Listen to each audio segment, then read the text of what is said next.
We're going to be going through the 8.3 upgrade training for the medical assistant workflow for Mid-Ohio. I'm going to go into our test database, and I have a patient open that I have went ahead and filled some fields in just to save some time. Before you do anything with the patient, you want to make sure that you are doing your 4-point check. That is to make sure you have the correct patient with the name and date of birth, the location, provider, and then make sure you're working under the right encounter. This should be done before you do anything in the patient chart. So I've got the intake template open here. Now you'll see that it looks a little bit different. The 8.3 upgrade enabled what these are called collapsible panels. These panels are controlled right here by the panel control. You can expand all the templates, you can collapse all the templates, or you could do what's called cycling up and cycling down. For cycling up, it chooses what's next in the line, and to cycle down, it goes the opposite way. So we'll just cycle through some of these items here. General, that fills it in based on if the patient has been seen here or not.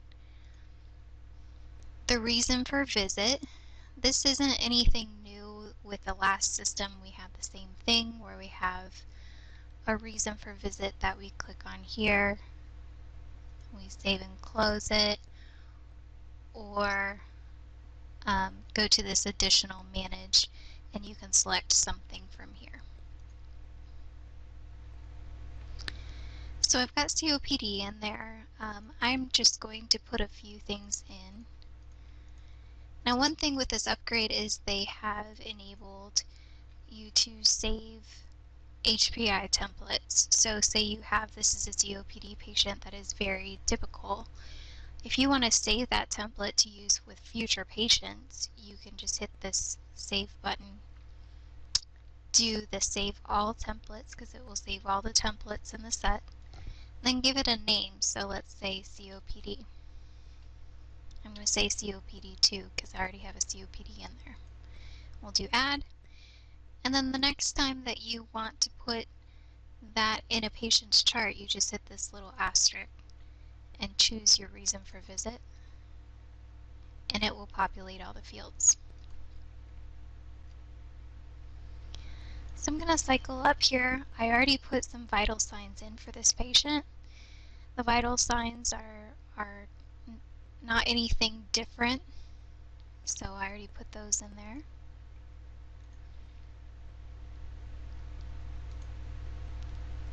I did put some medications in for the patient.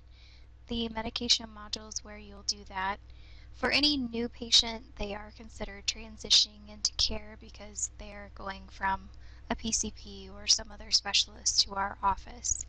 So that check mark should always be checked for new patients. So we're going to reconcile the patient's list here. We're going to do manual medication reconciliation. The patient gave us a medication list, which is how we entered the information in. That's what we are going to reconcile. And we are going to say that the patient is confirming all these medications. Now this template has the same options that you can collapse or expand or cycle through. So I'm going to cycle through here. This has all of the medications that I already entered into the medication module. The medication review, you can hit this review button, and then there's options here for if the patient is consistently taking it differently than prescribed, if they're not taking it, if they never even purchased it. Those are options there that you can use for your reconciliation. So let's say that they are using this one as directed, but the aspirin, they're not taking it. So you just choose your reason and then single click on it, and down here it will give you the adherence information. And we'll say with the atenolol that they state they're compliant. Alright, so now we're going to save and close. Oh, we did the reconciliation, so this box here, medications reconciled, is going to automatically be populated for you. So I'm going to cycle up. I did enter some allergies in here. You can add and use these, or you can also add through the allergy module, which is this little flower down here. I'm going to cycle up. This orders table is for any past orders. Say the patient came in 6 months prior and had a chest x-ray order. This is where you're going to find that information. The review systems I have already entered in. Just to show you quickly, the review systems template has the same functionality that you can save a template set. So when you choose all of your radio buttons or fields and then you can save it, then that is available for you to apply to another patient.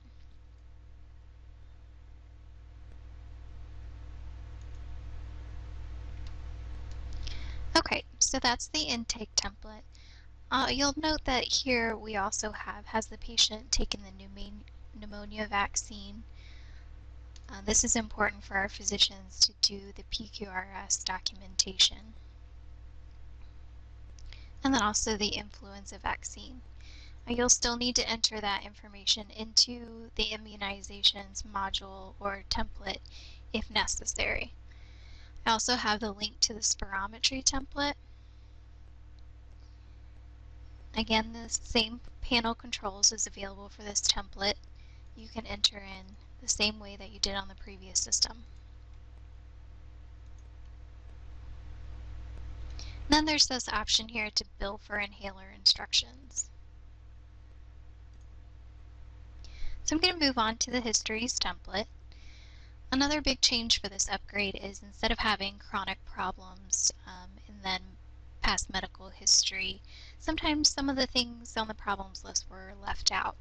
So we now have a problems list that this can be anything from chronic problems to something that is very temporary, but you're seeing that they have this office visit. So this is where you would add that. It's very easy to add something in. So let's say that the patient is having some hypertension. You just type it in, and you don't have to type in the entire thing if you don't want, and then it has every diagnosis code that it thinks would be pertinent to what you searched for. So I'm going to say essential hypertension. Down here you can choose if it's chronic or secondary. And then if you make a change, you have to hit accept. To resolve a problem, say they're no longer having dyspnea, you can click this resolve button. And it will move it to an inactive list or a resolved list. So I'm going to close that out. I'm going to cycle through here. The past medical history and surgical history is essentially the same. It just, again, is changed to this tabbed workflow. If you see that something is not on your list here, try a different specialty. Sometimes the family practice has quite a few options for surgical and medical history. I've already added a couple of these for you, so I'm going to go ahead and close this.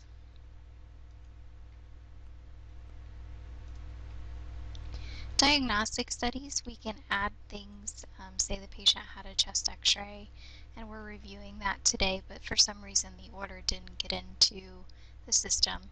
We can choose the diagnostic study type, so say they had a PET scan. Then when we click the diagnostic study, it will give us a group of testing that pertains to that. And then it'll ask for the date performed. Say they had it last Wednesday.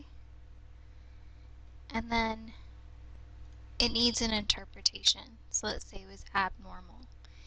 Now the physician, when they open this, can put something in the result, or we can just say see scanned reports. Now they can build phrases on the results so that that is available to them. And then if we want it to add to the history and physical that this test was reviewed to them, we want to check this box and add to grid. I'm going to save that.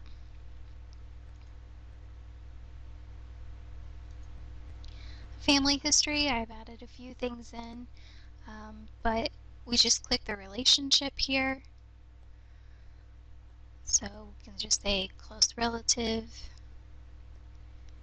Say they have allergies, and then save to grid.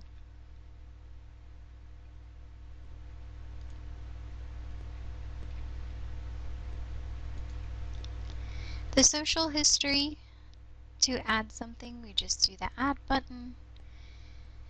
And again, we come to the collapsible panels. For the tobacco use, there is a lot of more options, and it changes the smoking status and the tobacco use status for you based on what you choose in these fields. I'm going to cycle up. The historical use will give everything that you've entered for that patient. Have they ever tried to quit using tobacco? There's a link to the tobacco cessation template there. Have they ever had passive smoke exposure? Then over here to your left, you have your alcohol, caffeine, which is the same as the last version. Your statuses, which are the same, your marital status, your race, ethnicity, preferred language. Lifestyle has your recent travel, if there's any changes in sleep patterns. Occupation is the same as the last version. Environmental history, they added primary and secondary residence. And then also they made a change to how you enter the animals in the home. There's primary and secondary residence, and also you can add as many line items as you like for how many animals are in the home. So, say they have cats for 2 years, they're kept inside the house, and they sleep in the bedroom. And then your miscellaneous here is where your hobbies, there's chemicals at home, chemicals at work. So I'm going to go ahead and close that. And cycle. And we're back to the problem list.